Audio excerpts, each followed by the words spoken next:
পূর্ব বর্ধমানের কাটোয়ায় যে অভিযোগ উঠে এসেছে, অসুস্থ হয়ে পড়েছেন বিএলও এসআইআর এর কাজে বেরিয়ে। কাটোয়া 147 নম্বর বুথের বিএলও সুখদেব দাস এসআইআর এর কাজের চাপেই অসুস্থ হয়ে পড়েন তিনি, এমনটাই দাবি পরিবারের। এসআইআর এর কাজে অসম্ভব চাপ আসছিল। আর কি অভিযোগ করেছে তার পরিবার জানাবেন, আমাদের সঙ্গে রয়েছেন আমাদের প্রতিনিধি রানা দাস। জানাও রানা।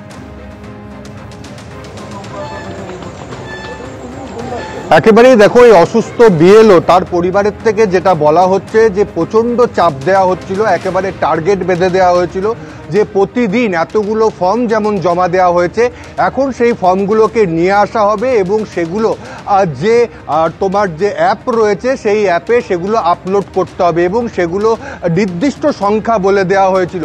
এই বিএলওর যেটা বক্তব্য যে সেগুলো তিনি পেরে উঠছিলেন না, প্রচণ্ড চাপ দেওয়া হচ্ছিল। কখনো বলা হচ্ছিল যে একদিনের মধ্যে 150 থেকে 200টা ফর্ম এরকম আপলোড করতে হবে, এরকম নানান চাপ, এবং জানাচ্ছিল 14 থেকে 15 দিন ধরে এই যে মানসিক চাপ তিনি সেটা নিতে পারছিলেন না। এবং তার স্ত্রী জানাচ্ছিল যে সারা রাত তিনি ঘুমাতে পারতেন না, ভোরবেলাতে উঠেই তিনি আতঙ্কে থাকতেন যে কাজ কিভাবে করবে, কাজ ওঠাতে পারবে নাকি, এবং হোয়াটসঅ্যাপে তাকে মাঝে মাঝেই নির্দেশ দেওয়া হতো যে এই কাজ করতে হবে। অর্থাৎ একটা কাজ করার পরেই ফের তার কাছ থেকে নির্দেশ আসতো যে আরও ফর্ম সেগুলোকে নিয়ে সেগুলোকে আপলোড করতে হবে। সেই মানসিক চাপ তিনি নিতে পারছেন না। আমি তোমাকে আরেকটা ঘটনার কথা মনে করিয়ে দিই যে কাটোয়া 1 নম্বর ব্লক, সেখানে যখন এই বিএলওদের নিয়ে যখন বৈঠক হয়েছিল, সেখানে দেখা গিয়েছিল যে এক বিএলও তিনি কান্নাকাটি করে, তিনি ব্যাগ ছুঁড়ে ফেলে দেয়, বলে আর কাজ করার দরকার নাই, প্রয়োজনে তাকে গুলি করে হত্যা করা হোক। মানসিক চাপের কথা, এবং সেই মানসিক চাপেই দেখা গেল যে আরেক বিএলও তিনি কিন্তু অসুস্থ হয়ে পড়লেন এবং কাটোয়া মহকুমা হাসপাতালে এই মুহূর্তে তিনি চিকিৎসাধীন রয়েছেন। চিকিৎসকরা জানাচ্ছেন যে প্যানিক অ্যাটাক হয়েছে, এই প্যানিক অ্যাটাক থেকেই তিনি অসুস্থ হয়ে পড়েছেন। তবে এই মুহূর্তে স্থিতিশীল রয়েছে, তবু তার মনিটরিংয়ের দরকার, তাকে রেখে দেওয়া হয়েছে হাসপাতালে। অন্যদিকে তার যে ফোনটি রয়েছে সেটি তার মিসেসের কাছে রয়েছে, আমরাও দেখলাম, এবং তার মিসেসও বলছে বারবার ফোন আসছে, লোকে বারবার জানতে চাইছে, এবং তিনিও বলছেন মানসিক চাপের কারণে, যে মানসিক চাপের কারণ বারবার উঠে আসছে। রানা, এই মুহূর্তে তোমাকে ধন্যবাদ। আমরা শোনাবো অসুস্থ কাটোয়ার বিএলও সুখদেব দাস, তিনি নিজে কি বলছেন দেখুন। হয়েছে বলতে, আমি ফিল্ডে বেরোবো বলে খেতে বসেছিলাম, হঠাৎ খেতে খেতে আমি চোখের সামনে অন্ধকার দেখতে লাগলাম, আমার হাত পা ঝিনঝিন হয়ে গেল, আমার প্রচণ্ড বুক ধড়ফড় করছে, আর আমার প্রচণ্ড চোখের সামনে অন্ধকার দেখছি, প্রচণ্ড কাজের প্রেশার, প্রচণ্ড, প্রতিদিন টার্গেট, 8-9 ঘন্টা করে ফিল্ডে কাজ করার পরও বাড়িতে লোক আসছে, তাদেরকে করতে হচ্ছে, তারপরে সেই ফর্ম আমাকে রাতে বসে ডিজিটাইজ করতে হচ্ছে। সব সময় আতঙ্কে থাকি যে আমি টার্গেট ফুলফিল করতে পারবো না। 1-2 দিন 3 দিন এই চাপ নেওয়া যায়, কিন্তু কন্টিনিউয়াসলি 14 দিন 15 দিন ধরে এরমভাবে চাপ নেওয়া। বলেছেন ইলেকশন কমিশনকে চাপ নিতে পারছি না। আমরা কাদেরকে জানাবো? যারা আমাদের বলছেন, যারা আমাদের উপরে আছেন তারাও তো চাপে আছেন, চাপটা তো উপর থেকে নিচে অব্দি বয়ে বয়ে আসছে, লাস্টে আমাদের কাছে এসে ধাক্কা মারছে। অর্থাৎ বিএলও অভিযোগ করছেন যে চাপটা তো ওপর থেকে নিচে আসছে, এই আতঙ্ক আর নিতে পারছি না, এমনই অভিযোগ তার। কথা বলবো এই মুহূর্তে বিজেপি নেতা সজল ঘোষ আমাদের সঙ্গে রয়েছেন। সজল, আপনি শুনলেন দিকে দিকে একের পর এক বিএলও তারা অসুস্থ হয়ে পড়ছেন, তারা সবাই টেনশনের কথা বলছেন, কেউ সঠিক সময় ফর্ম ফিল আপ করতে পারছেন না, এই টেনশনে তারা অসুস্থ হয়ে পড়ছেন, এমনও অভিযোগ হচ্ছে। কিছুক্ষণ আগে আমরা মসলন্দপুরের ঘটনা দেখাচ্ছিলাম, বিধায়ক জ্যোতিপ্রিয় মল্লিক তিনি অভিযোগ করেন এসআইআর করাটাই ভুল হয়েছে, আসলে ঠিক করে প্রশিক্ষণ দেওয়া হয়নি। তো ওটা তো শুধু চোর না, ওটা শকুনও, ওটা কথা, ওনার কথা বাদ দিন। এই রাজ্যে বিএলওদের আতঙ্কিত কে করছেন? প্রথম দিন থেকে, ডে 1 থেকে, এসআইআর শুরুর অনেক আগে থেকে তিনি বললেন এই রাজ্যের সরকারি কর্মচারীরা হচ্ছে, মনে রাখবেন 3 মাস বাদে আবার আপনাকে আমার আন্ডারে থাকতে হবে। তারপর বললেন 1000 জন বিএলওকে আমার নির্দেশ ছাড়া কি করে পাঠালো।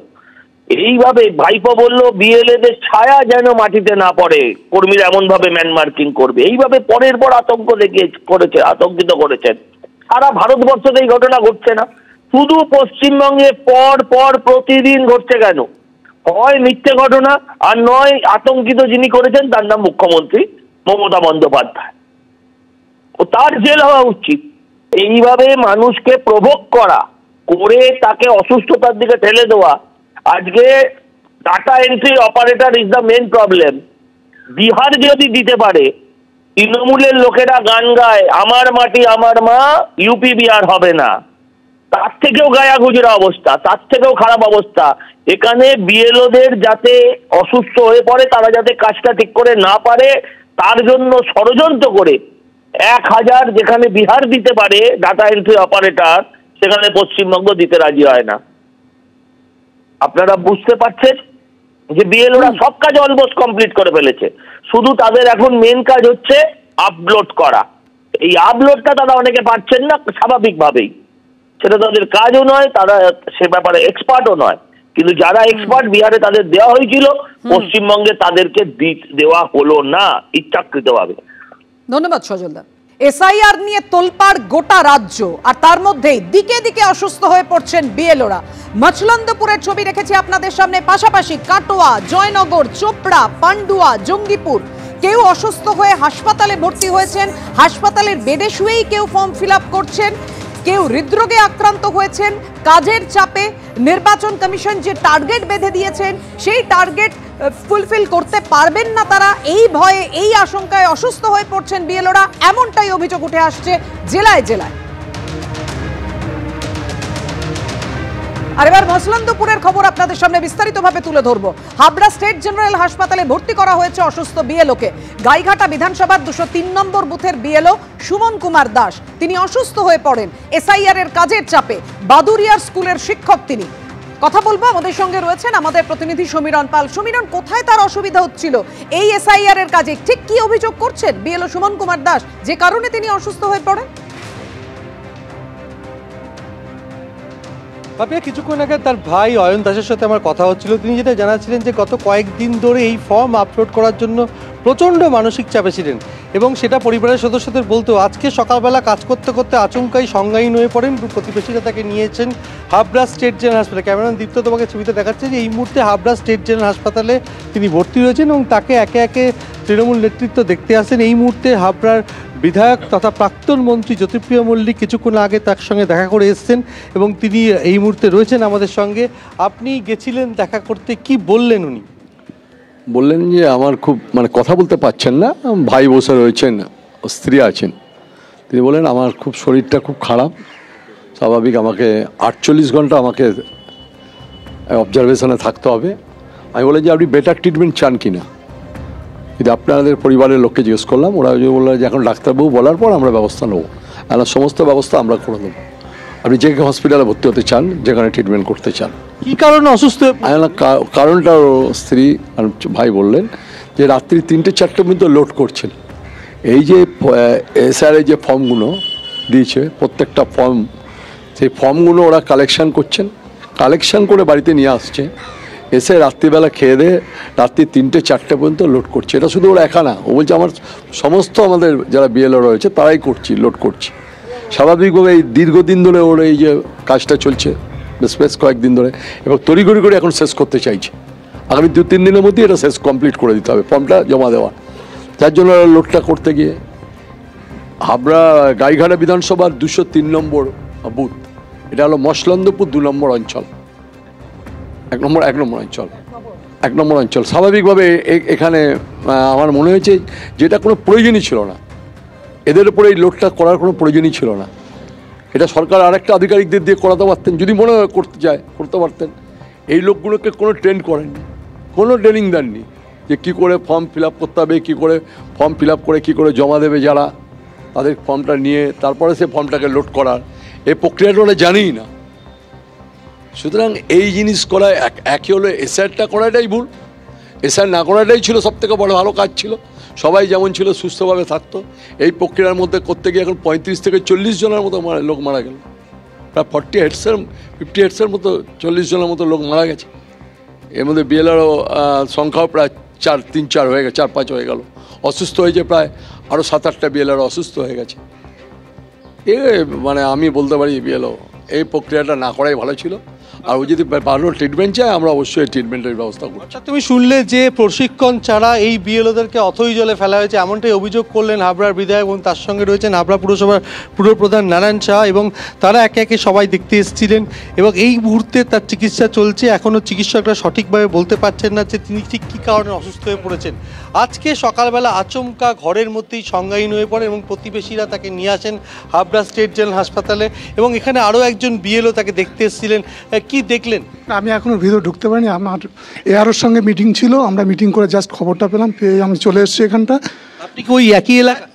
একই স্কুলের টিচার, আমার স্কুলের টিচার এবং খুব সিনসিয়ার টিচার, মানে যে সারা বছরে একদিন দুদিনের বেশি ছুটি করে না, সিএল পর্যন্ত সে নেয় না, এতই কাজের টিচার একজন। কিন্তু তাকে কাজের চাপ রয়েছে বলে এমনটাই তার সহকর্মী বলছেন যে গত কয়েকদিন ধরে প্রচুর চাপে ছিলেন আর সেই ডেডলাইন সামনে, যে ফর্ম আপলোড করার, আর সেই নিয়ে দুশ্চিন্তা করছিলেন এবং মানসিকভাবে তিনি অবসাদগ্রস্ত হয়ে পড়ছিলেন এবং অসুস্থ হয়ে পড়ছিলেন এবং তার ফলেই আজকে অসুস্থ হয়ে পড়েছেন, এমনটাই পরিবারের সদস্য থেকে বিধায়ক বললেন। এবং তাকে সকলে একে একে দেখতে আসছেন হাসপাতালে। তার চিকিৎসা, তার অবস্থা এখনও আশঙ্কাজনক বলে আমরা জানতে পারছি। ধন্যবাদ তোমায় সমীরণ। অর্থাৎ বুঝতেই পারলেন আপনারা যে অভিযোগ করছেন বিধায়ক এবং একই সঙ্গে পরিবারের কথা যখন উঠে এলো, পরিবারের সদস্য অর্থাৎ সুমন কুমার দাস যে বিএলও, যিনি অসুস্থ হয়ে পড়েছেন, তার ভাই কি বলছেন, কি অভিযোগ তার দেখুন। এই মুহূর্তে তো দাদা বিএলওর ডিউটি পড়েছে, তো সেটা নিয়েও প্রচণ্ড মানসিকভাবে টেনসড। আর দ্বিতীয়ত হচ্ছে অনলাইনে যে ফর্মগুলো সাবমিট করার, সেটা হচ্ছে খুব টাফ এবং যেটার জন্যে পরে উপযুক্ত ইকুইপমেন্ট না দিয়েই এই জিনিসটা করা আমার মনে হয় না উচিত হয়েছে, এটা আমার অপিনিয়ন। একটা ফর্ম আপলোড করতে অ্যাপ্রক্সিমেটলি 20 থেকে 25 মিনিট সময় লাগে। ও সেটা নিয়ে খুব টেন্স যে আমার এই কাজটা সময় মতো মনে হচ্ছে আমি জমা দিতে পারবো না এবং যার পরিপ্রেক্ষিতে আমি হয়তো সাসপেন্ড হতে পারি, সেটা নিয়ে এত টেন্স। তো দীপুদা বাড়িতে এসে যখন দাদাকে ডাকে, দেখেন দাদা কোনো সাড়া দিচ্ছে না এবং দাদা অচৈতন্য অবস্থায় চুপচাপ পড়ে রয়েছে এবং বাড়িতে সবাই মনে করছিল হয়তো ঘুমাচ্ছে, রাত্রিরে ঘুম হচ্ছে না, ফর্মগুলো সাবমিট করছে অনলাইনে। তো দীপুদা তখন ডেকে দেখে দাদা পুরো গোঙানির যে আওয়াজটা হয় সেরকম আওয়াজ করছে এবং সেন্সলেস টাইপেরই হয়ে রয়েছে। আর সেই মুহূর্তে দীপুদা বাড়ির আশপাশের সমস্ত লোকজনকে ডেকে হাবড়া হাসপাতালে নিয়ে। নির্দিষ্ট সময়ে কাজ সম্পূর্ণ না হলে সাসপেন্ড হয়ে যেতে পারেন তিনি, এমনই আশঙ্কা করছিলেন এই বিএলও, যে কারণে তিনি অসুস্থ হয়ে পড়ে বলেন অভিযোগ করছেন তার দাদা। হাবড়া স্টেট জেনারেল হাসপাতালে ভর্তি করা হয়েছে তাকে। দিকে দিকে অসুস্থ হয়ে পড়ছেন বিএলওরা। কোথাও হার্ট অ্যাটাক হয়েছে কোনো বিএলওর, কোথাও দীর্ঘদিন ধরে তাদের ঘুম হচ্ছে না, এমনটাই অভিযোগ করছেন একের পর এক বিএলও। কাটোয়া, জয়নগর, চোপড়া, মছলন্দপুর, পান্ডুয়া, জঙ্গিপুর। আর এর মধ্যেই যে খবর আপনাদের সামনে রেখেছি বিস্তারিতভাবে, মছলন্দপুরের ছবি, যেখানে অসুস্থ হয়ে পড়েছেন বিএলও। হাবড়া স্টেট জেনারেল হাসপাতালে তাকে ভর্তি করা হয়েছে।